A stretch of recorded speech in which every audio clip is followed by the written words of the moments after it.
Welcome to the Accessible Learning Experience, where we help you turn learning barriers into learning opportunities.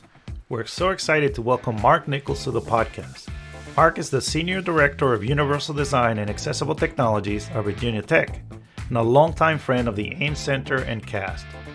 Our conversation starts with Mark sharing the personal experience with accessibility that drives everything he does as an accessibility professional to create more inclusive learning environments for all learners. We then discuss the exciting Choose Accessible Learning Materials, or CALM initiative, and how Mark is working to franchise accessibility on his campus and across Virginia's higher education system. Mark also touches on how the AEM Quality indicators inform the work that he does at Virginia Tech. And stay tuned until the end for information on how you can get access to the design files so that you too can implement the CALM initiative on your campus. Here then is our conversation with Mark Nichols. Welcome to the podcast, Mark. It's so great to have you with us here on the Accessible Learning Experience, and we've really enjoyed working with you over the years, so I'm really excited to share what you've been working on with our audience.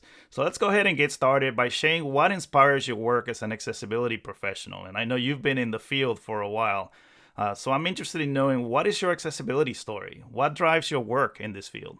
Yes, great question, and thanks again for the opportunity to be here. So I think probably my biggest inspiration was my sister, Allison. She was born in 1981, and she was born with severe and profound physical, visual, and intellectual disabilities due to a lack of oxygen at birth. And she was truly a medical marvel. Doctors had said she wouldn't live past a couple of years, and she proved all of them wrong. She lived into her early 20s. She was extremely tiny. Even as like a middle school student, she weighed, I think, 19 pounds, and her highest weight was around 30 pounds. And she required, 100% care with all self-help and life tasks. And she could not make any verbalizations. She did not have speech. So she made a variety of different types of vocalizations to indicate happiness and disapproval or pain and things like that. And so at a very young age, my family was a very tight unit. Growing up in the early 80s, there was a lot of different unsolicited thoughts about life with an individual with severe disabilities and unsolicited suggestions around institutionalization and things like that. And that was never considered by my family. Allison was a part of our family. She attended my sporting events. She attended my scout ceremonies. She was an active part of our family, and we never viewed it otherwise. And so from a very young age, I was very intrigued by having tools and resources that Allison could utilize specifically for a long time just to learn cause and effect relationships. And so, really opened up my eyes, I would probably say when I was 5 or 6 even, in helping my parents in creating assistive technologies to help Allison engage at home and be active in the community and in school. And those, everything from homemade switches from Radio Shack, where we'd get a spatula and an ice bucket, and the switch module purchased from Radio Shack, and hot glue, and voila. Don't forget the 1/8-inch mono plug and the stereo wire, but we would create battery adapted toys. We'd create switches, and it really kind of opened up my eye to the maker world, even really before it was a thing in the 80s. And my first exposure to communication devices was with a device called the Whisper Wolf. I never forget that day when that device came home with my sister on her wheelchair, and I was like, whoa, this is like a giant speak and spell and overlays and that voice from that device will always remain with me because I was just completely fascinated by that. And so, Allison really inspired me to continue to find ways of supporting individuals with disabilities. It led to my career going into special education, and then postgraduate career in assistive technology, and really, just my continued motivation that, as as a society, we still have a lot of work to do around improving digital accessibility and access for individuals with disabilities. And so her needs and combined with my continued passion for this, have really, led me to the career that I'm currently in higher ed, but really got me to the K-12 world, where I had an opportunity to help with assistive technology needs in the K-12 space, and work with a fantastic group of colleagues. And then now at the higher ed space on the later half of that transition side, and working with access to course materials and creating accessible environments. She was definitely my motivation from a very, very early age. What a motivation she was. I could just hear the passion coming through your voice as I'm listening to you. And really what you're describing is full inclusion. And you started that in your family, where she was part of all of the activities that you did as a family. And I love how that has inspired you to continue to work for that full inclusion, whether you've been working in K-12 or in higher education, because it doesn't stop when our students leave K-12, right? We need to continue to include them in higher ed as they make the transition to the workforce. So I'm so glad that Allison was such a great inspiration for you, and that she continues to drive your work today. So tell us a little bit about what you do at Virginia Tech, bringing it to the current day, starting with your inspiration, and then what continues to drive your work today at Virginia Tech. Well, I have the pleasure to work at Virginia Tech with the Accessible Technologies team. So I oversee the team, and it's a small team, but we are a team who is very passionate and very vested in expanding digital accessibility across the multiple campuses of the university. I arrived at Virginia Tech in 2017, and during some of my early conversations with my boss, one of the things that really stood out to me in one of those conversations was that he used the words franchising accessibility, and that really stuck with me. Like, okay, yes, I understand and I agree that accessibility needs to be a shared commitment, and how do we go about building a culture where that is the norm? And so that really led my team and I. We were in 2018. I remember very vividly. We were sitting in our office space with a giant whiteboard in front of us, and we had the web content accessibility guidelines pulled up.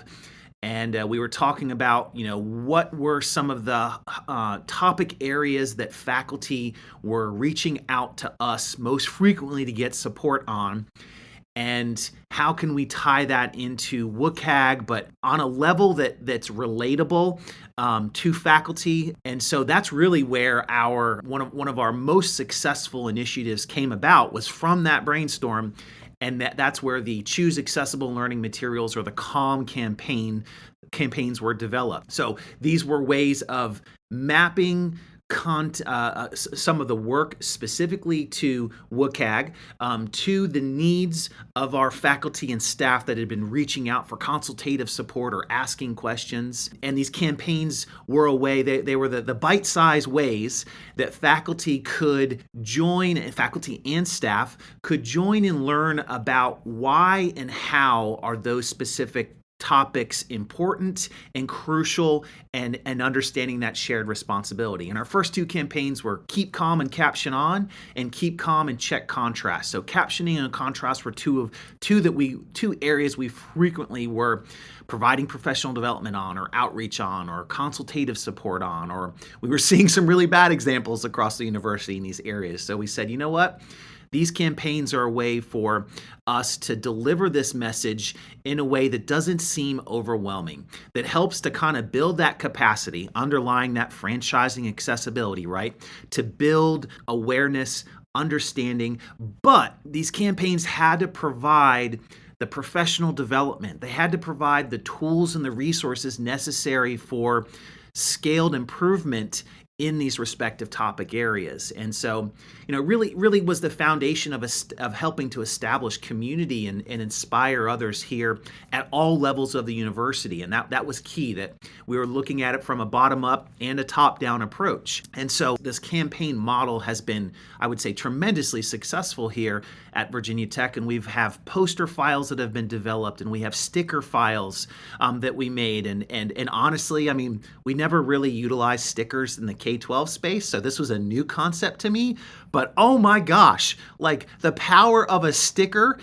I mean, we keep calm stickers. We had stickers that we passed out to students and faculty and staff. And, I will never forget our CIO coming to me and going, yeah, I put one of those stickers on my laptop. And I was in a high-level meeting. I don't even remember what meeting it was, but people were asking me, hey, what's this keep calm that's on your laptop? And so what a perfect promotional marketing opportunity to, like I said, at all levels of the university, to be able to build capacity in these areas. And so those campaigns and really kind of set the stage for us as a unit to be able to, on a yearly basis, add new campaigns on specific topics that align with the needs of the university, whether or not they're strategic needs based on our IT strategic plan or university strategic plan, or if they're just needs that we recognize as we're working with faculty and staff that these are areas of needed support.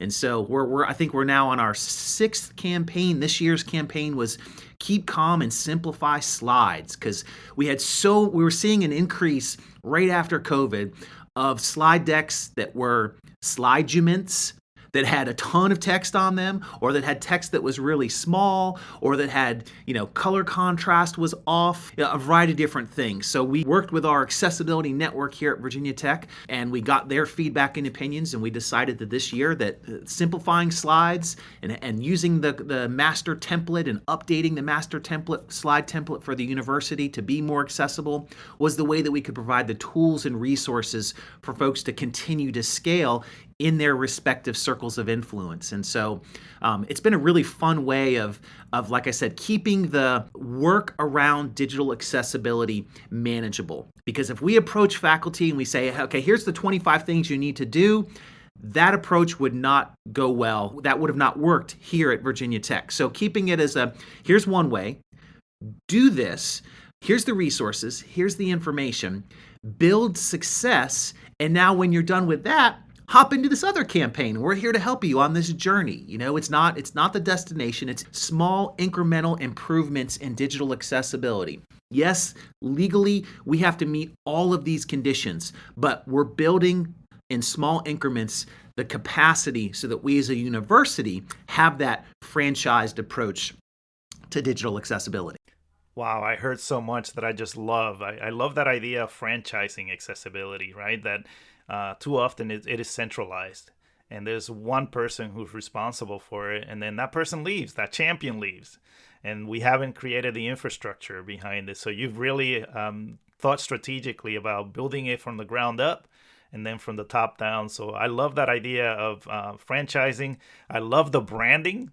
Accessibility sometimes doesn't have the best brand on campus. It's all about the legal mandates and so on. So you found a way to really brand it as something that is fun and, that has stickers. Hopefully you'll get t-shirts as well at some point. Yes, well, we got t-shirts as well too. Yep.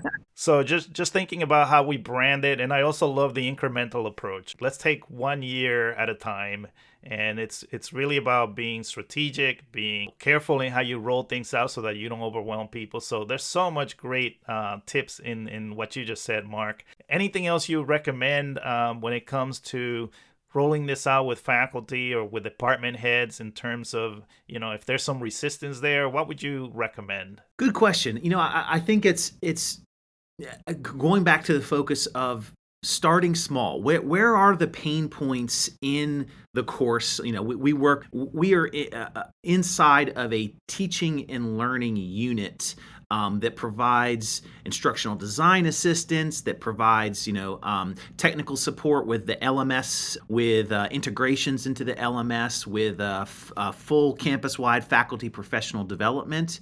And so this unit that we are in, I would say the way to connect with faculty who may have some resistance, and understandably, I mean, faculty have so many demands placed on them. I don't care if it's K-12 or higher ed. There are so many different demands on teachers and faculty. And so when we do consultations with faculty, and I had the fortunate opportunity to hire a director of Universal Design for Learning this last year. And so she has really been helping us to have some of these strategic conversations with faculty to identify where are the pain points in the courses, where are the barriers that students generally have common issues with, and then how can we look at supporting those, reducing, I should say, those barriers.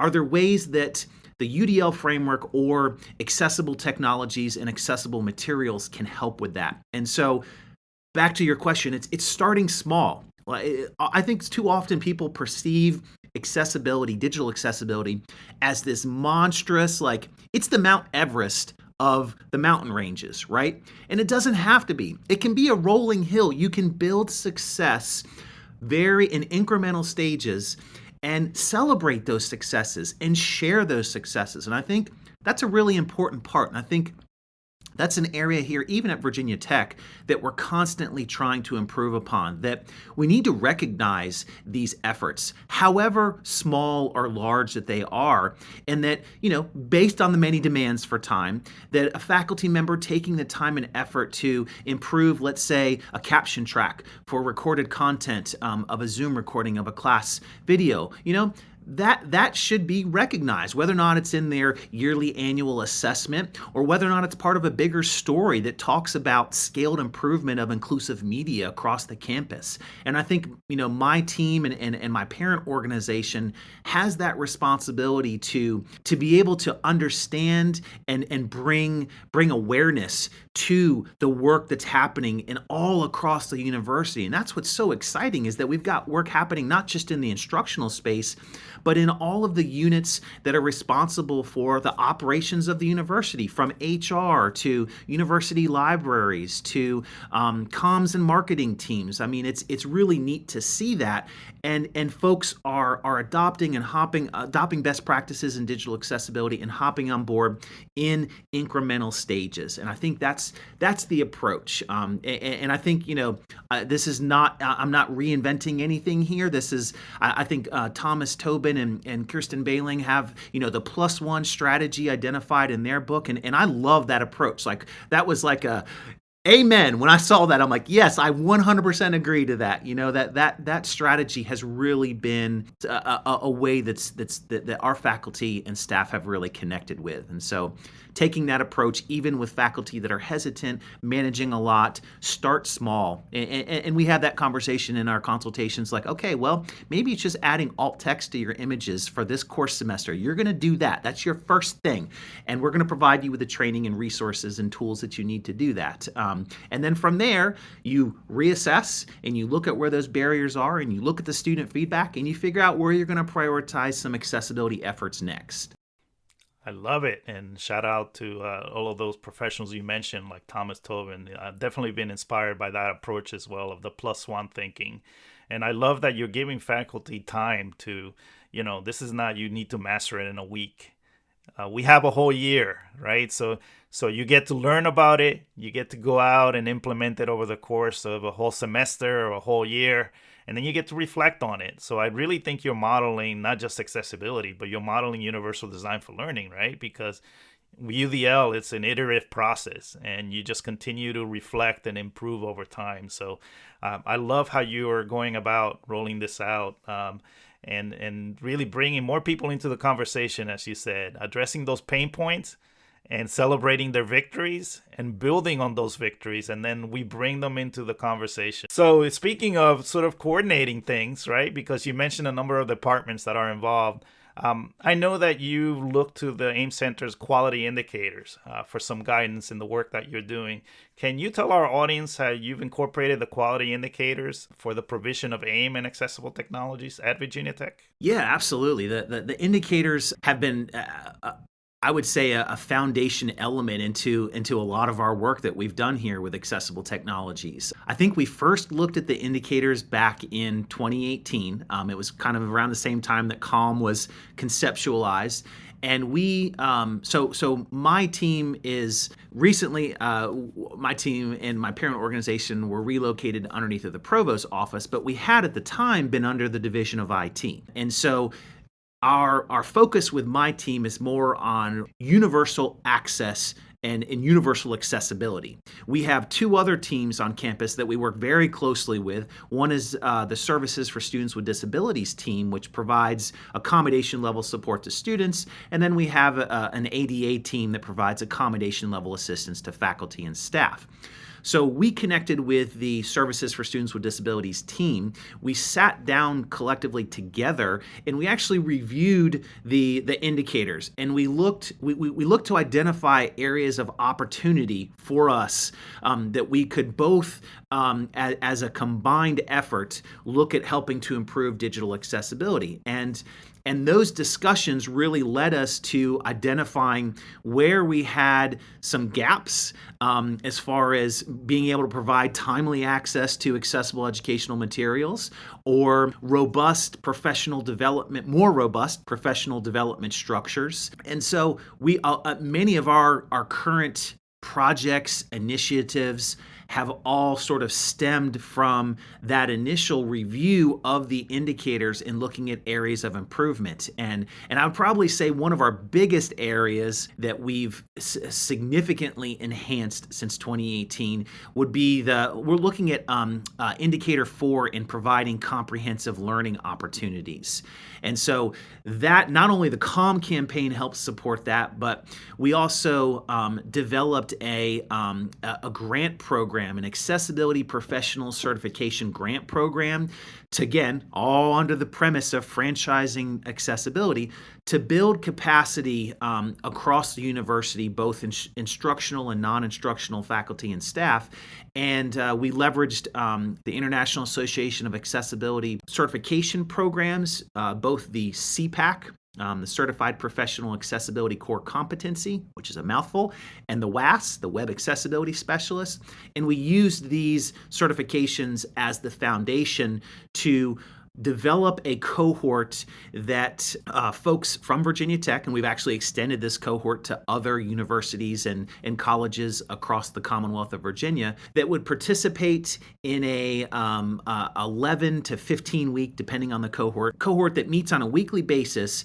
And it's not only providing support to participate, the end result, participating in the certification exam, but we integrate all of the best practices and resources and tools that are available here at Virginia Tech as these individuals go through the cohort. So they're getting kind of a snapshot of what does digital accessibility look like here at Virginia Tech? What are the tools, the best practices? Who are the people that are doing this well that I can connect with if I've got questions? Not just the digital accessibility, the accessible technologies team here at Tech, but who are people in all the respective units that are doing this type of work? And then the icing on the cake, if folks want, then they can take the certification exam and have that international certification for both CPAC or WAS. But that's really helped us scale some awareness around UDL, around models of disability, around ARIA labeling for the more intensive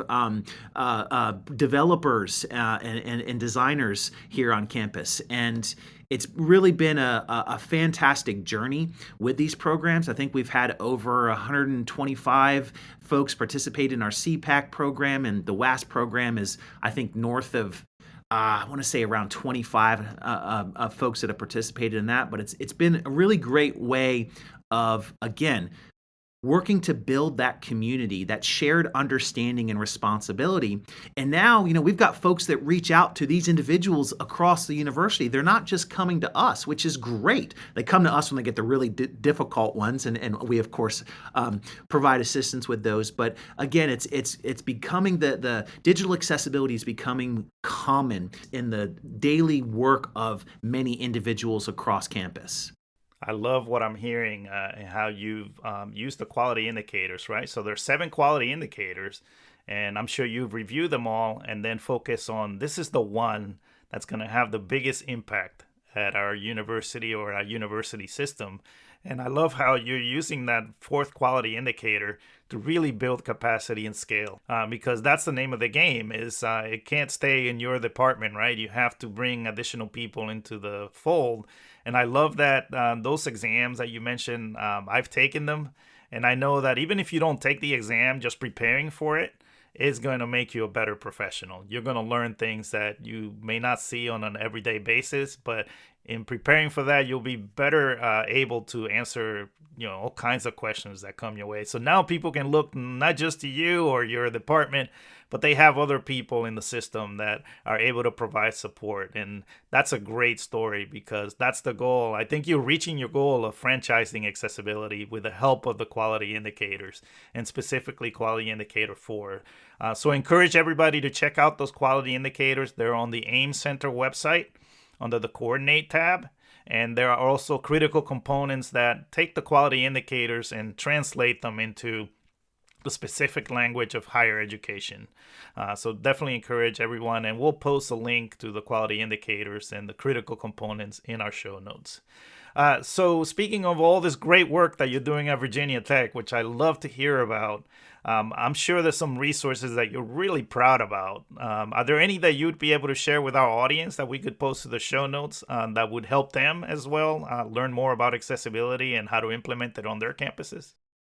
Yeah, absolutely. I mean that's as an educator, lifelong educator, that's one of the things I love about the assistive technology or accessibility fields of colleagues is that we're very open and open to sharing, and I 100% model that philosophy with our work here. Probably say that specific files, like we have design files for our campaigns that we've developed for the sticker files and the Photoshop poster files and things like that. Those are files that we've offered to other universities and institutions that are looking to establish a similar campaign, maybe with a different color scheme. I know here in Virginia, my colleagues at James Madison University, they reached out and they're like, hey, Mark, we really want to use your campaign, but we want to use Keep Calm, or the campaign was going to be Keep Calm, and it was either use or do UDL. I can't remember exactly what their campaign was, but they took our files and they rebranded with their color scheme, and we're passing out stickers and posters, and that's fantastic, right? We want to help improve the environment for all students. So that's probably one tangible resource that I'd be happy to share with folks looking to have something that can spark conversations with those design files. We have all of the content for these campaigns on our website, and I'd be happy to share that website with you, Luis, so that everybody can access the content that we have with those campaigns. You're welcome to reuse that content, the language, however it can help in your circles of influence. We want to make sure to share those for the betterment of the greater educational community. So. And then I'd say anything regarding like the grant program has been one that we have spent a tremendous amount of time and effort, and we're continuously refining these programs. So I don't have a document per se to share, but if anybody is looking at establishing professional development structures or wanting to pursue like a grant program, a cohort like we've developed here, I'm more than willing to chat with anybody on what worked for us, where we had some bumps along the way, how we've been able to improve our program based on some of those barriers that we encountered, and it's a continuous work in process. But I'd be happy to converse and offer any advice to folks looking to establish some sort of a professional development or grant program. I definitely agree with you, Mark. That's the beauty of our community, is that it's so generous and so welcoming. You can be someone who doesn't know, just knows the words accessibility, and you come into a conversation and people will welcome you with open arms, and they just, we all want to do good in the world. So I really appreciate you being so generous and sharing those resources, and we'll make sure that we'll post them in the show notes or post some links. So to wrap up our conversation, you mentioned that you're open to people reaching out to you and sharing your knowledge about all the wonderful work that you're doing at Virginia Tech. So what's the best way to connect with you? I'm going to show my age here, but I love email. Maybe love is not the right word, but I am very responsive in email. Sometimes I organize my activities via email and using my calendar. So email is definitely one way to reach out. I'm very responsive through email, and I know we'll post my email address here at the end. I'm also on Twitter. I'm not a tremendously active participant on Twitter, but if you do contact me through Twitter, I will certainly respond through Twitter, and we'll list my handle on Twitter here in the show notes.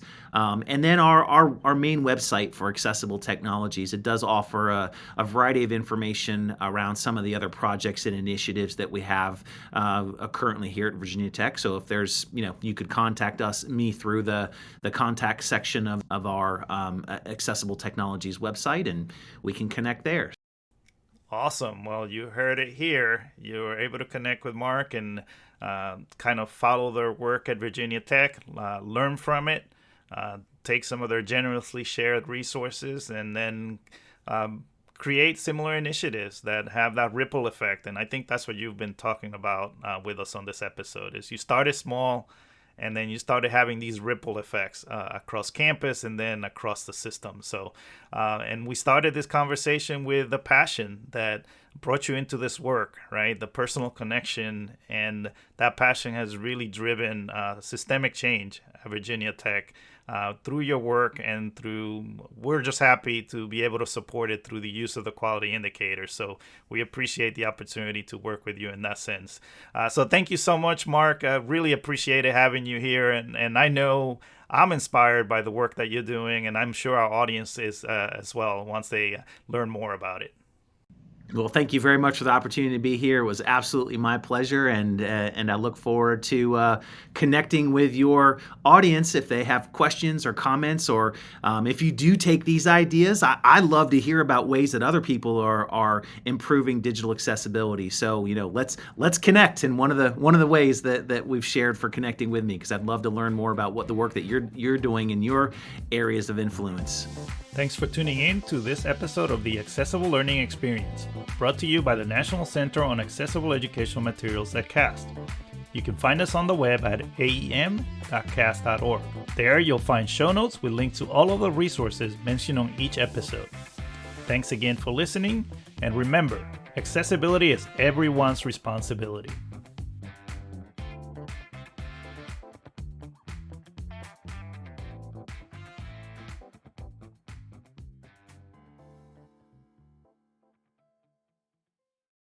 The contents of this podcast were developed under a cooperative agreement with the U.S. Department of Education. However, those contents do not necessarily represent the policy of the U.S. Department of Education, and you should not assume endorsement by the federal government.